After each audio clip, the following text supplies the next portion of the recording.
สวัสดีครับพบกับบอนไซสเตชันครับเมื่อประมาณ3ปีที่แล้วนะครับผมทำคลิปหนึ่งนะครับเป็นคลิป10อันดับบอนไซน่าเลี้ยงในประเทศไทยซึ่งคลิปนั้นได้รับความนิยมมากนะครับวันนี้เราจะมาเจาะลึกกันว่าพันไม้ที่เรานำมาทำบอนไซนั้นมีลักษณะเด่น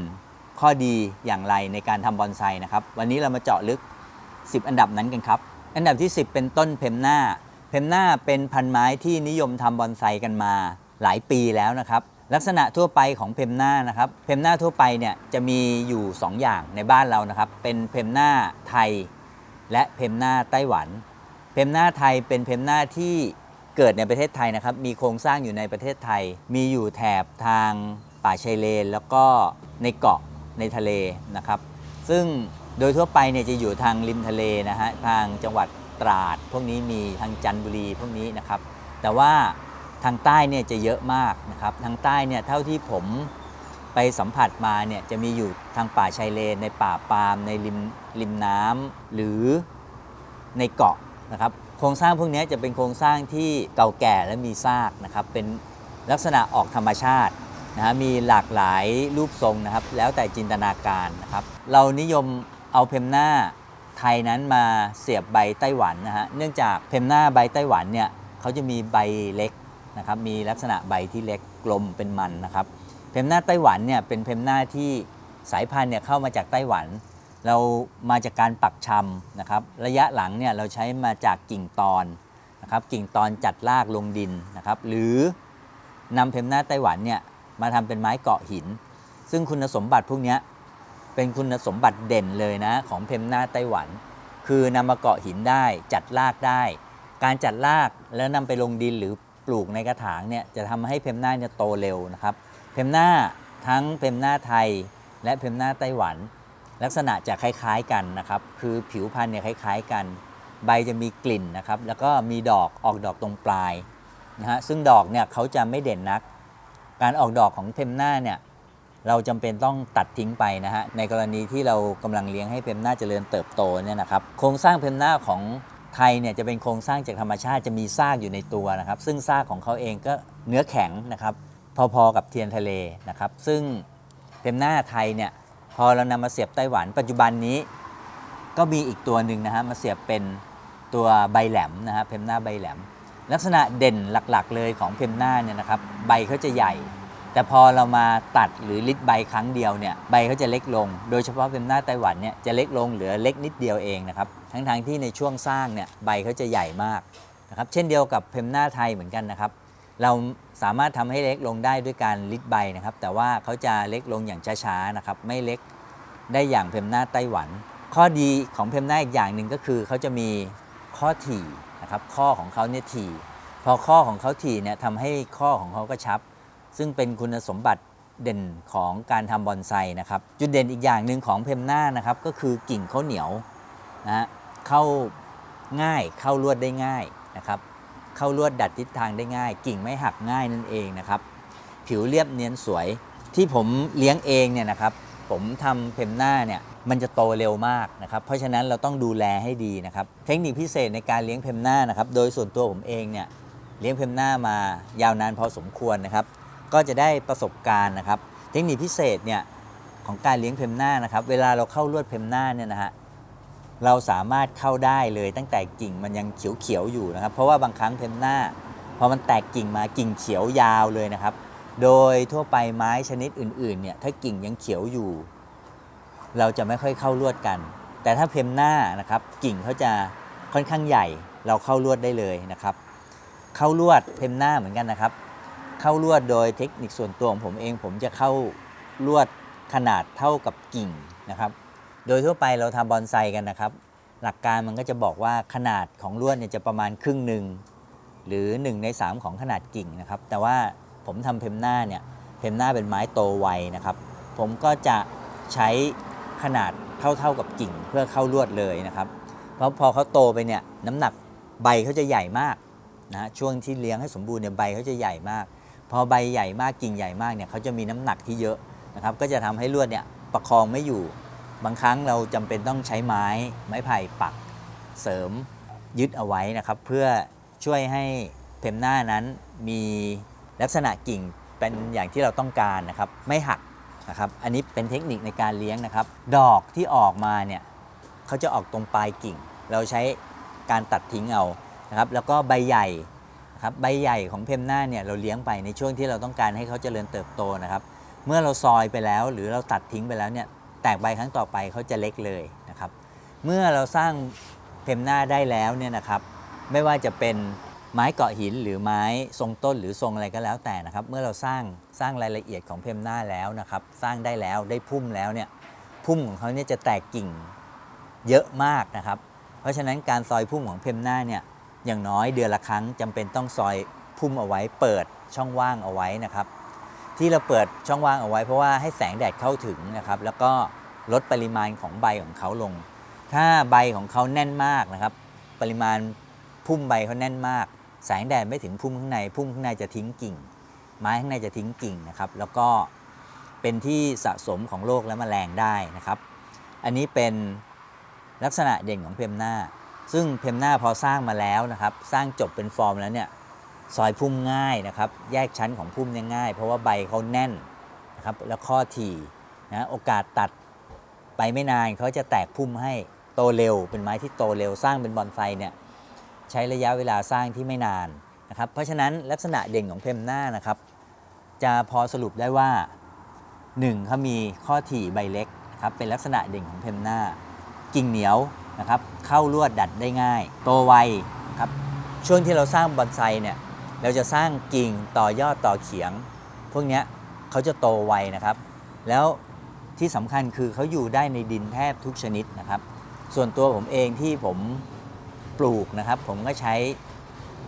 วัสดุปลูกสูตรหนึ่งซึ่งเป็นใบก้ามปูล้วนนะครับปลูกหลายๆท่านก็ใช้สูตรหนึ่งของผมไปผสมกับสับเล็กนะฮะผสมมะพร้าวสับเล็กอีกนะครับซึ่งเพมหน้าเนี่ยอยู่ได้ในวัสดุปลูกแทบทุกชนิดโตได้เร็วนะครับยกเว้นวัสดุปลูกที่เป็นดินเหนียวพวกนี้นะฮะไม่เหมาะที่จะปลูกนะครับการปลูกเพมหน้าปลูกแล้วลดน้ำให้เยอะนะครับลดน้ำให้ชุ่มเพราะเพมหน้าเป็นไม้ที่ชอบน้ำมากรากฝอยก็จะแตกเร็วการแตกรากฝอยเร็วเนี่ยหมายความว่าต้นไม้เขาเนี่ยเจริญเติบโตได้เร็วนะครับพอเจริญเติบโตได้เร็วรากเขาจะเต็มกระถางเร็วการตัดแต่งเปลี่ยนดินเปลี่ยนกระถางก็ทำได้ง่ายเช่นกันนะครับเมื่อไม้เราสร้างจบไปแล้วรากเต็มกระถางแล้วนะครับก็อดน้ำ1 วันนะครับอดน้ำ1 วันให้ดินค่อนข้างแห้งแล้วยกออกมาจากกระถางนะครับเราสามารถใช้มีดหรือกรรไกรตัดแต่งรากออกได้นะครับ50% ได้เลยนะครับจากปริมาณรากเดิมแล้วเติมวัสดุปลูกใหม่ลงไปนะครับอันนี้เป็นการเปลี่ยนดินเพมหน้าซึ่งง่ายมากนะครับเหมาะสำหรับท่านที่จะลองเปลี่ยนดินด้วยตัวเองนะครับผมแนะนำว่าเพมหน้าเนี่ยเป็นการซ้อมมือที่ดีมากนะครับเพราะว่าเขาอดทนแล้วก็ง่ายนะครับในการตัดแต่งเพราะว่ารากไม่แข็งไม่เหนียวมากนักนะครับเมื่อเราเปลี่ยนดินเพมหน้านะครับเราก็จะไว้ในพื้นที่ลำไรเนี่ยสักประมาณ7 วันดูพอใบเริ่มแตกหรือใบชุดเก่าไม่มีอาการเหี่ยวหรือสลดก็นำออกแดดได้เพมหน้าชอบแดดชอบน้ำนะครับเทคนิคการเลี้ยงเพมหน้าให้งามเนี่ยอยู่น้ำให้เยอะแล้วก็แดดอย่างน้อยเนี่ยครึ่งวันหรือแดดเต็มวันเลยจะยิ่งดีมากนะครับเมื่อเขาเติบโตได้ดีนะครับการใช้ปุ๋ยอะไรก็ได้นะครับโดยส่วนตัวผมเองผมใช้ปุ๋ยละลายช้าในการให้บอนไซแทบทุกชนิดนะครับซึ่งการให้ปุ๋ยในเพมหน้านั้นผมให้ปริมาณไม่มากนักนะครับเพราะว่าเพมหน้าเป็นไม้ที่หากินเก่งด้วยธรรมชาติของเขาแล้วใบเนี่ยเขาจะเขียวตลอดนะครับเติบโตได้ดีนะครับถ้าเขาได้ปุ๋ยมากเกินไปใบของเขาจะค่อนข้างใหญ่และข้อจะยืดนะครับเพราะฉะนั้นให้ปุ๋ยเพมหน้าผมจะไม่ให้มากนักให้ในปริมาณที่เขาพอสมบูรณ์นะครับการตัดแต่งเพมหน้านะครับอย่างน้อยเดือนละครั้งนะครับเลี้ยงกิ่งเพมหน้านั้นผมจะไม่เลี้ยงกิ่งใหญ่มากนักเพราะว่าช่วงที่เราสร้างรายละเอียดอะไรอีกกิ่งของเพมหน้าจะโตอีกเพราะว่าเป็นไม้ที่เนื้ออ่อนนะครับเป็นไม้ที่ค่อนข้างเติบโตได้เร็วนะครับกิ่งที่เราจะทำเนี่ยก่อนได้ขนาดเราก็เบรกแล้วก็สร้างรายละเอียดนะครับข้อตาข้อใบของเพมหน้าเนี่ยถี่มากเพราะฉะนั้นการทดข้อต่อข้อเนี่ยไม่มีเลยในเพมหน้านะครับจะใช้กี่ข้อก็ได้ตามความเหมาะสมของลักษณะของความใหญ่หรือลักษณะของต้นนะครับซึ่งเพมหน้าเนี่ยทำได้หลายทรงนะครับ ตอนจัดรากลงดินทำเป็นทรงต้นทำเป็นไม้ตกกระถางทำเป็นเกาะหินทำได้หลากหลายรูปทรงนะครับหรือดัดให้เป็นทรงบัณฑิตคดงอนะฮะอันนี้เป็นลักษณะเด่นของเพมน่านะครับข้อควรระวังในการเลี้ยงเพมน่านะครับตามประสบการณ์ที่ผมเลี้ยงเพมน่ามาผมจะเจออยู่2อย่างนะครับอย่างแรกก็คือหนอนเจาะต้นหนอนเจาะต้นเนี่ยเราจะไม่รู้ได้เลยนะครับจนกว่ามันจะเกิดโรคมาแล้วนะฮะเกิดแมลงเข้าไปเจาะแล้วนะครับวิธีการของเราก็คือใช้วิธีการด้วยการป้องกันนะครับการป้องกันเนี่ยถ้าเราจะป้องกันแบบปลอดภัยนะครับแล้วก็อาจจะใช้น้ำส้มกวนไม้ฉีดที่ต้นที่ใบลงดินอะไรพวกนี้นะครับฉีดเพื่อป้องกันแมลงอยู่แล้วนะครับซึ่งหนอนเจาะต้นเนี่ยเราต้องใช้วิธีป้องกันนะครับหรือโรยยานะครับมียาประเภทที่โรยที่พื้นดินไปนะครับแล้วก็รากเขาก็จะดูดซึมขึ้นไปพวกนี้นะฮะเป็นการป้องกันส่วนพอมันเกิดขึ้นมาแล้วนะครับเราจะเห็นจากมันจะมีขี้ดินที่ใต้ต้นนะครับจะคล้ายๆเม็ดปุ๋ยเลยแต่มันลักษณะกลมๆและเป็นเนื้อไม้ของเนื้อเพมน่าก็จะออกขาวๆหรือน้ำตาลอ่อนๆอะไรเงี้ยกลมๆหลายๆเม็ดนะครับที่ต้นและกิ่งเนี่ยใบกิ่งนั้นน่ะจะเริ่มเหี่ยวนะครับจะค่อยๆเหี่ยวไปนะฮะอันเนี้ยมาจากหนอนเจาะต้นซึ่งดูได้จากสังเกตได้จากพื้นดินนะครับแล้วกิ่งนั้นจะเสียไปเลยนะครับพอโดนหนอนเจาะต้นไปแล้วเนี่ยกิ่งนั้นเราจำเป็นต้องตัดทิ้งนะครับโดยสังเกตง่ายๆว่าใต้กิ่งนั้นน่ะมันจะมีรูนะครับซึ่งเราจะใช้ลวดหรืออะไรแยงเข้าไปเนี่ยจะเข้าไปได้เลยนะฮะคราวนี้มันจะอยู่ซ้ายอยู่ขวาเนี่ยส่วนมากมันจะออกไปทางปลายกิ่งนะครับเราจำเป็นต้องตัดกิ่งนั้นทิ้งนะครับแล้วพอตัดทิ้งเนี่ยเราจะเห็นแผลข้างในนะฮะถ้ามีรูอีกมีรูโดยใช้ลวดหรือไม้ทิ่มเข้าไปเนี่ยยังเข้าไปได้อีกแสดงว่ามีตัวหนอนอยู่ในนั้นนะครับเราก็จำเป็นต้องกำจัดหนอนนั้นนะครับด้วยการฉีดยาฆ่าแมลงเข้าไปในรูนั้นนะฮะอาจจะใช้สลิงดูดยาฆ่าแมลงแล้วก็ฉีดเข้าไปในรูเพื่อฆ่าแมลงนะครับไม่งั้นเขาจะไปเจาะต้นในบริเวณอื่นอีกเจาะต้นเจาะกิ่งอีกก็ทำให้ต้นไม้เราเสียหายได้หรือถ้ามันเจาะเยอะมากๆต้นไม้อาจจะตายได้เลยนะครับอันนี้ก็เป็นหนอนเจาะต้นนะครับที่เจอนะครับวิธีการป้องกันเนี่ยก็ใช้ยาฆ่าแมลงฉีดป้องกันโดยทั่วไปนะครับแต่ถ้าเป็นแล้วก็จำเป็นต้องใช้วิธีอย่างที่กล่าวมาเบื้องต้นนะครับอย่างที่2ข้อควรระวังอันนี้เป็นข้อควรระวังพิเศษเลยของเพมน่านะครับก็คือเพลี้ยแป้งนะครับเพลี้ยแป้งเนี่ยจะมีลักษณะสีขาวๆเกาะที่ต้นเกาะที่กิ่งนะครับซึ่งส่วนมากเขาเกาะเนี่ยถ้าเราไม่ทันสังเกตนะครับเขาจะเกาะอยู่ในที่อับมองไม่ค่อยเห็นนะครับ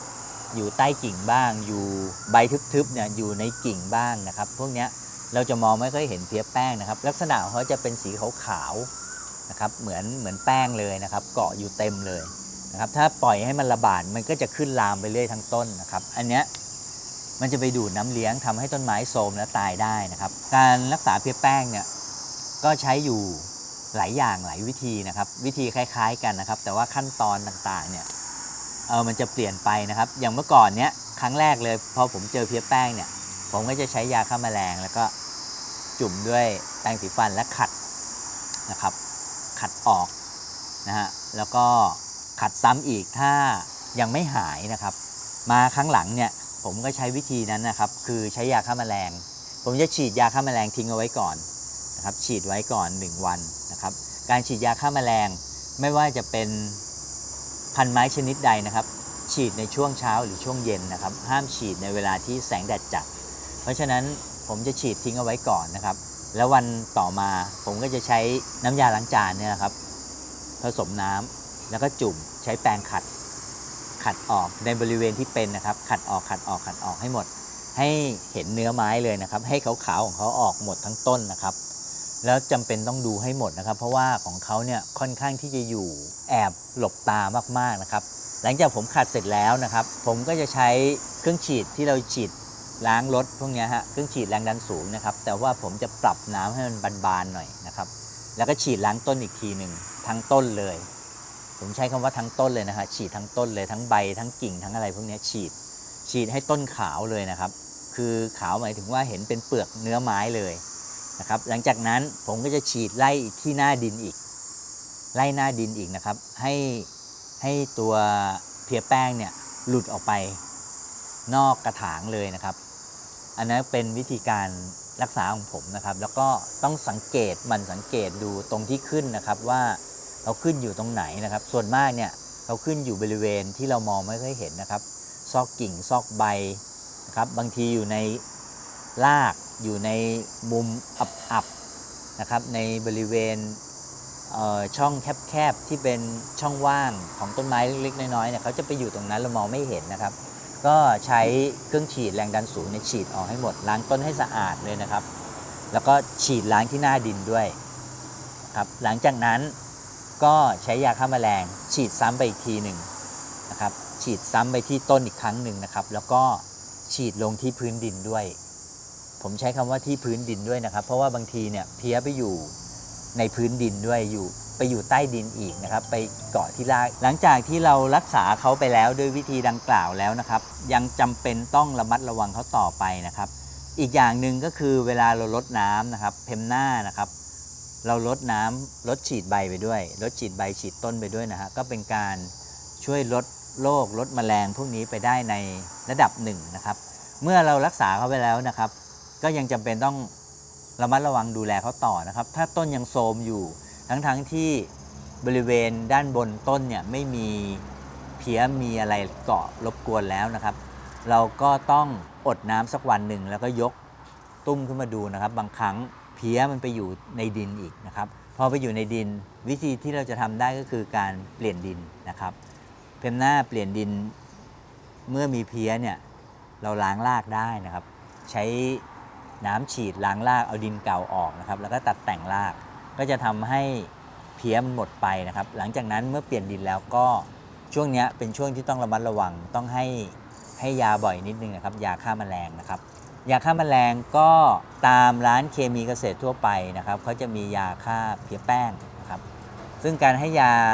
ฆ่าแมลงทุกชนิดเนี่ยกับพันไม้ทุกชนิดนะครับเขาจะให้หมุนเวียนไปนะครับเขาจะไม่ซ้ำด้วยตัวเดิมยี่ห้อเดิมนะครับเขาจะเปลี่ยนนะครับเมื่อเราครั้งนี้เราให้ตัวนี้ไปยังมีโรคแมลงตัวนี้กลับมาอีกเราก็เปลี่ยนชนิดนะครับคือฆ่าเพี้ยแป้งเหมือนกันแต่ว่าเปลี่ยนชนิดไปนะครับอันนี้เป็นเทคนิคการเอาชนะเพี้ยแป้งของเพมน่าครับนี่ก็คือลักษณะทั่วๆไปของเพมน่านะครับที่เราเลี้ยงต้นไม้นะครับบางครั้งเราเลี้ยงเนี่ยเราไม่รู้นิสัยหรือไม่รู้การรักษาโรคแมลงของเขาเนี่ยก็ทำให้ต้นไม้ตายไปแล้วก็ทำให้เราเบื่อนะครับบางครั้งเราสร้างมาจนจบเลี้ยงมาอยู่กับเรามาหลายปีแล้วเป็นโรคแมลงแล้วเรารักษาไม่ถูกต้องไม่ถูกทางก็ทำให้ต้นไม้เสียหายได้ก็เป็นที่น่าเสียดายนะครับเพราะฉะนั้นการสร้างต้นไม้นะครับไม่ว่าจะเป็นต้นอะไรก็แล้วแต่นะครับมันต้องควบคู่กับการดูแลการรักษาด้วยนะครับเพราะว่า